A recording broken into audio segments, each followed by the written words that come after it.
Hello everyone, this is अमृत। पहले तो आप सबको बधाई हो, आप सबकी मांगे पूरी हो चुकी हैं। अब आगे क्या, अब आगे हमें पढ़ना है, अपने लाइफ पे ध्यान देना है और जब भी ज़रूरत पड़े फिर से एकजुट हो जाना है। लेकिन कहीं ना कहीं मेरे दिमाग में एक सवाल था कि आखिर ऐसा हो क्यों रहा है कि मैं और मेरा जो दोस्त है या मैं या जिस व्यक्ति के साथ में खड़ा हूँ, हम दोनों अलग अलग चीज़ों पे बहस कर रहे हैं। क्योंकि मैं भी मोबाइल चला रहा हूँ, वो भी मोबाइल चला रहा है, वो भी इन्फॉर्मेशन कंज्यूम कर रहा है, मैं भी इन्फॉर्मेशन कंज्यूम कर रहा हूँ। तो ना मुझे एक प्रॉब्लम दिखा कि इन्फॉर्मेशंस में कहीं ना कहीं एरर है। मुझे कुछ और बताया जा रहा है, उससे कुछ और बताया जा रहा है, और हम जितना ज़्यादा मोबाइल कंज्यूम करेंगे, ठीक है, इन्फॉर्मेशंस हम जितना ज़्यादा कंज्यूम करेंगे हम वैसे ही हो जाएंगे, थिंकिंग प्रोसेस भी वैसा ही हो जाएगा। तो ना ये जो मैं वीडियो चला रहा हूँ आगे, उसको ज़रा ध्यान से देखिए और बताइए क्या ऐसा था या ऐसा है। आपके फीड के साथ अभी कुछ जेन्युइनली स्कैरी हो रहा है और एक मिनट के लिए मेरी बात ध्यान से सुनिएगा।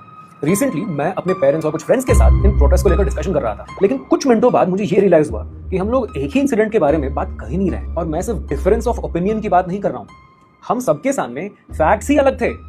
मैं ट्रेडर हूँ, मेरा पूरा काम डेटा, चार्ट और एविडेंस देखकर डिसीजन लेना है। तो मुझे क्यूरियोसिटी हुई, मैंने बोला सब फोन्स निकालो अपने। सबने अपने इंस्टाग्राम, यूट्यूब और एक्स के फीड्स खोले और जो हमने देखा वो ऑनेस्टली बहुत डिस्टर्बिंग था। मेरे फीड पर प्रोटेस्ट का एक अलग ही वर्जन चल रहा था और किसी और के फीड पर उसी प्रोटेस्ट का बिल्कुल ऑपोजिट स्टोरी चल रही थी। एक फीड पर पीसफुल क्राउड था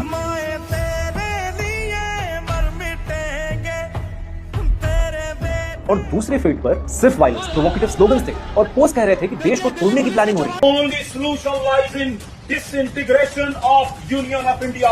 सेम प्रोटेस्ट, सेम कंट्री, लेकिन दो कंप्लीटली डिफरेंट रियलिटीज। और इन सब में सबसे खतरनाक चीज पता है क्या है? दोनों साइड्स के पास अपनी रियलिटी प्रूव करने के लिए अनलिमिटेड एविडेंस था। अब अपने घर के उस पर्सन के बारे में सोचो जिनकी पॉलिटिकल बातें सुनकर आपको लगता है कि किस दुनिया में रह रहे हैं भाई, ये इतना ऑब्वियस एविडेंस क्यों नहीं देख रहे हैं? लेकिन हो सकता है वो एविडेंस इग्नोर नहीं कर रहे हैं, हो सकता है कि उनके सामने एविडेंस ही कुछ और आ रहा हो। उनका एल्गोरिदम उनके बिलीफ के सपोर्ट में हर दिन नया प्रूफ कलेक्ट कर रहा है और आपका एल्गोरिदम आपके लिए वही काम कर रहा है। हमें लगता है कि हम दुनिया को वैसे देखते हैं एग्जैक्टली जैसे कि दुनिया है, इसीलिए जो हमसे डिसएग्री करता है वो या तो अनइन्फॉर्म्ड है या फिर पूरी तरह बेवकूफ है या फिर बायस्ड है। क्योंकि बायस्ड हम तो ऑब्वियसली नहीं है, हमने तो रिसर्च किया हुआ है, राइट? लेकिन आपकी रिसर्च भी मोस्टली वही होती है जो एल्गोरिदम ने आपके सामने सेलेक्ट कर रखी। आप किस वीडियो पर रुकते हो, किस पोस्ट को शेयर करते हो, किस हेडलाइन पर गुस्सा होते हो और किस कमेंट का रिप्लाई देते हो। प्लेटफॉर्म सब कुछ सीख रहा है। इसीलिए मैं चाहता हूं कि आप एक एक्सपेरिमेंट करो, अपने किसी पेरेंट, फ्रेंड या रिश्तेदार के साथ बैठो जिसके व्यूज आपसे बिल्कुल ऑपोजिट है। अपने फोन्स एक्सचेंज करो और सिर्फ 5 से 10 मिनट एक दूसरे का फीड स्क्रॉल करो। आपके सामने उनकी पूरी रियलिटी लोड होने लगेगी और उनके सामने आपकी।